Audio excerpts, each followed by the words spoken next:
Hello and welcome back to Reading Through Romans. We are on video number 25. We're in the middle of chapter 11 and we're going to finish off chapter 11 today going through verses 25 to 36. In the last section we saw that no one living is beyond salvation. Remember, all of us are born dead in our sins. God has to work a miracle in our hearts for any of us to believe in the first place. So even someone like the Apostle Paul, who used to be violently opposed to Christianity, even he could become a believer in Jesus. In the same way, Paul points to the Jews, many of whom are hardened in unbelief. And Paul shows us that there is still hope for them too. We do not need to give up on them. We continue with the first part of verse 25. I do not want you to be ignorant of this mystery, brothers and sisters, so that you may not be conceited.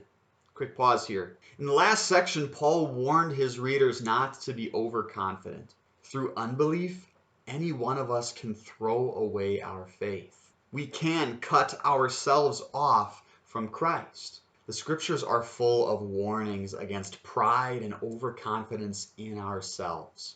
This is, in fact, one of the reasons that we stay in God's Word, that we strive to grow in God's Word. Not only because as Christians we love our God's Word, we love what He says to us, but we also have a healthy fear of the spiritual disaster that can happen when we stay away from God's Word, when we neglect that food for our souls.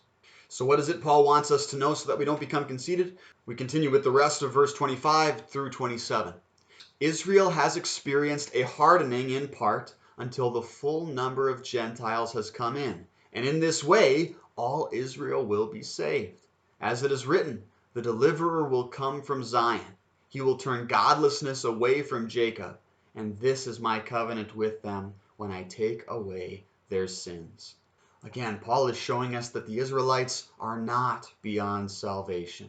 Paul shows us that they had largely as a nation been hardened in unbelief. And Paul now tells us that this hardening will last until Judgment Day, because, by the way, that is exactly when the full number of Gentiles will have come into God's kingdom.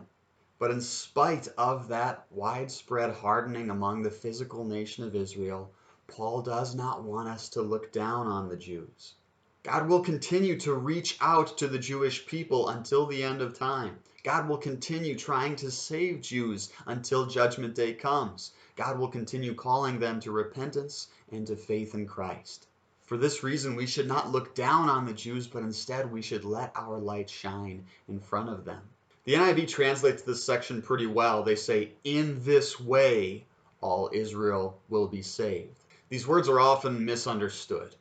Many people use these words to say that someday there will be a mass conversion of the Jews, or that someday God will raise all the Jews from the dead, give them faith in Jesus, and then Judgment Day will come. Such teachings just don't fit with the rest of Scripture. First of all, throughout the book of Romans itself, Paul has made a continual distinction between the physical nation of Israel and the spiritual nation of Israel. In Romans 9, chapter 6, Paul clearly says, not all who are descended from Israel are Israel. In Romans 9:27, Paul quotes the Old Testament and writes, though the number of the Israelites be like the sand by the sea, only the remnant will be saved. Those are only two examples, but there are very many more. The facts are not all the physical Jewish people will be saved. So what does Paul mean when he says, in this way all Israel will be saved? Well, a better understanding of this section would point us to Paul's concept of the spiritual nation of Israel. Those who are spiritually descended from Israel. That is, those who do the same things that Israel did. Those who struggle with God. Those who have faith in the one true God. Remember, we've been talking about God's plan here.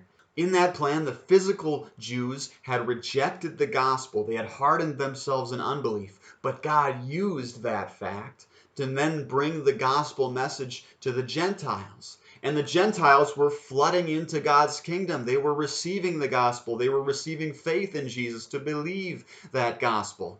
After all that, God was using all those Gentile believers who were flooding into the kingdom to make the Jews envious, to make them want to again listen to what the apostles were saying, to again hear the gospel message, and to then receive faith in Jesus Christ. In this way, the gospel spread to many more people than would have happened otherwise, and so in this way, all Israel would be saved. Continuing on with verses 28 and 29. As far as the gospel is concerned, they are enemies for your sake. But as far as election is concerned, they are loved on account of the patriarchs. For God's gift and his call are irrevocable. Again, the Jews had rejected the gospel and at that point were even persecuting the Christians, but that led to blessings for the Gentiles. Because the gospel was now going out to the Gentiles instead of to the Jews. But that does not mean that God has given up on the Jews. God still loves the physical nation of Israel, and so he will continue reaching out to them. He will continue calling them to repent and to believe the gospel message until the last day comes. Verses 30 through 32. Just as you, who were at one time disobedient to God, have now received mercy as a result of their disobedience, so they too have now become disobedient, in order that they too may now receive mercy as a result of God's mercy to you. For God has bound everyone over to disobedience, so that he may have mercy on them all. Paul brings us back to the beginning of the letter here. Every single one of us has been disobedient to God. We are all deserving of God's wrath. We have all fallen short of God's glory. But this is all part of God's plan for our salvation.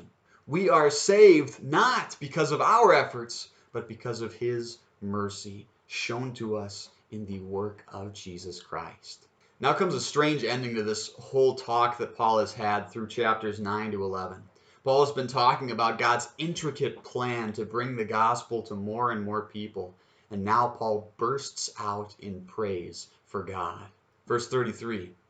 Oh, the depth of the riches of the wisdom and knowledge of God, how unsearchable his judgments and his paths beyond tracing out. We simply cannot understand our God. And to be honest, if we could totally understand our God, he wouldn't be much of a God, would he? He'd be a child's plaything. There is always more room for us to grow in our knowledge and understanding of God and his ways, because he is always so far beyond us. Verse 34, who has known the mind of the Lord, or who has been his counselor? We often try to guess what God is doing. We try to explain his ways, but let's be honest, we don't know what he's up to. He is far wiser than we are. But what an amazing thing it is that God has shown us that we can always trust him.